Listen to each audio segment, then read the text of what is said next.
Hi everyone, this is Samai and welcome to my new video. In this video, I'll be talking about how to find an apartment in Spain because Spain is really suffering from housing crisis for the last couple of years. And if you are planning to move here, finding an apartment it's very important. And I will share my experience with you in this video. I've been living in Spain for the last 8 months, and first I lived in Valencia for around 4 months, and in the past 4 months I've been living in Barcelona. And as you can see in the title, I actually lived in 4 different apartments, so that's why I can tell you that I have a very good experience finding an apartment, finding a room here in Spain. And when I decided to, move to Spain, I started to look for an apartment. The first thing that I learned is it's gonna be really difficult to find an apartment while living in Poland. So that's why I decided to book a temporary place for a month. And after that, I move here and then I start looking for a long-term apartment. And this is what I actually did. But one mistake that I did is I booked this temporary place 1 month before, and yes, that was actually too late because all the good deals they were already booked, and I was like kinda late for finding a good place. My first advice is book a temporary place as soon as possible. Otherwise you might left out with not so good options, and you might end up paying even more for those temporary places, and which actually happened to me. After I moved into this temporary place, I booked it for a month and I was looking for an apartment almost every day. I was checking those websites early in the mornings. The common website here is Idealista. So this is the website you can find rooms, you can find apartments for renting, for buying as well. It's commonly used by landlords, landladies, and at the same time agencies.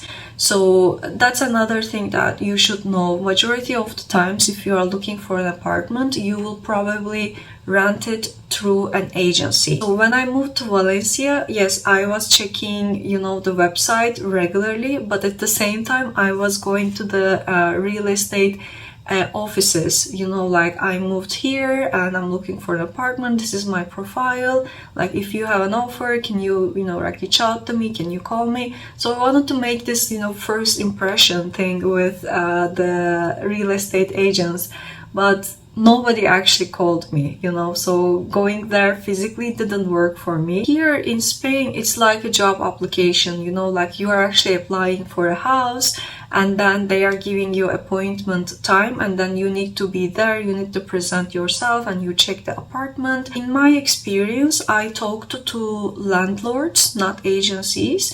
With the landlords, they don't ask, much about those documents. They ask, how long you have been living here, do you have any work contract, and what is your salary. So they ask very basic questions. So the important thing is that you need to make a good impression on them. So this is what actually matters if you are meeting the landlords.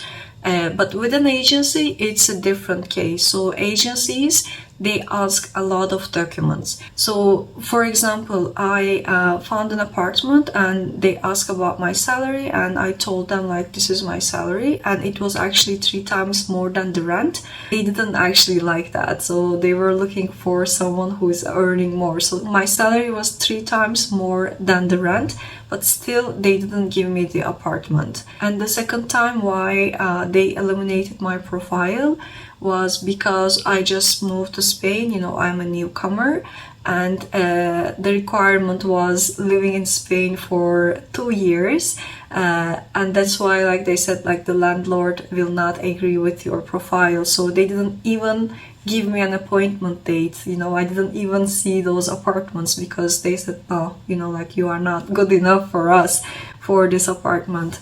So each agency actually they have different process and different requirements. And for the apartment that I rented out, they also ask a lot of things.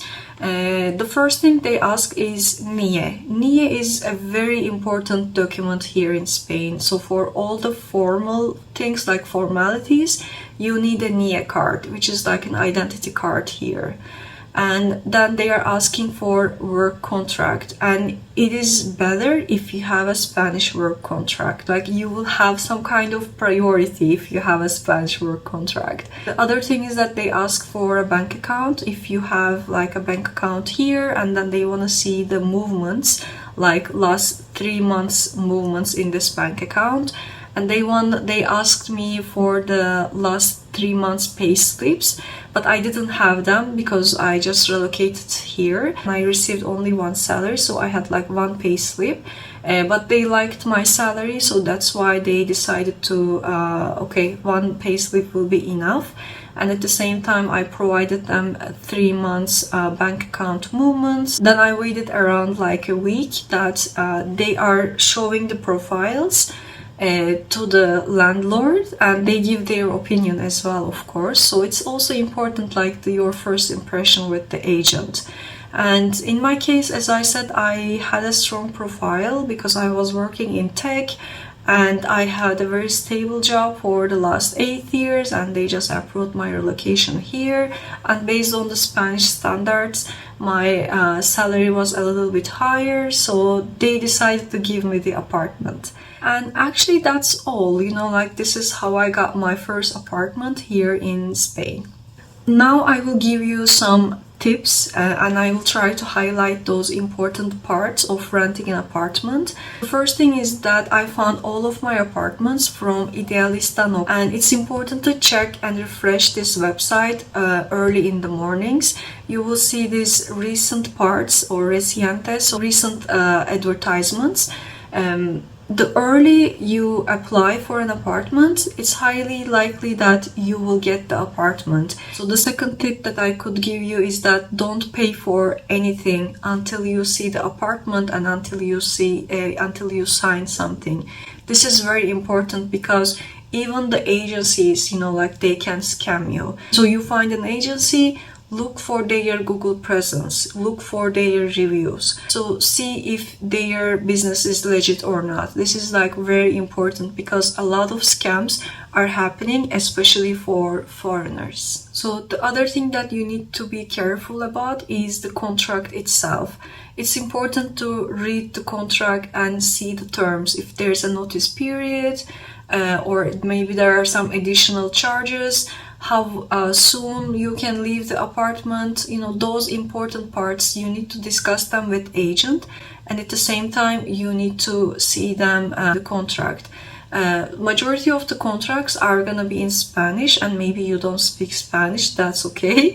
It's the same in my case. So they sent me this Spanish contract, and what did I do is I uploaded it to ChatGPT, which is very useful in that case, and it just translated this 12 pages of contract, and I was able to actually read it and see the, you know, like see the important parts in that contract. So that was like very useful in my case, and I would highly suggest this to you as well. The other important thing is the deposit. So when I moved into this apartment, they asked for 2 months rent as a deposit and 1 month rent in advance, and at the same time 1 month rent for the agency. So usually when you are moving into an apartment, it's likely it will cost you 4 months rent, or in some cases it's like 5 months rent. Some landlords, they ask for more deposit. So this is the end of the video. I hope this video helped you in some way, like for finding an apartment here in Spain. I shared my experience and I try to give you some pieces of advice when it comes to renting an apartment. If you have any questions, you can ask me on the comments. If you want to support me and if you want to support my channel, you can like this video, you can subscribe my channel, and then you can put a comment. And the comments are really appreciated. So thank you so much for watching. Hope to see you in other videos.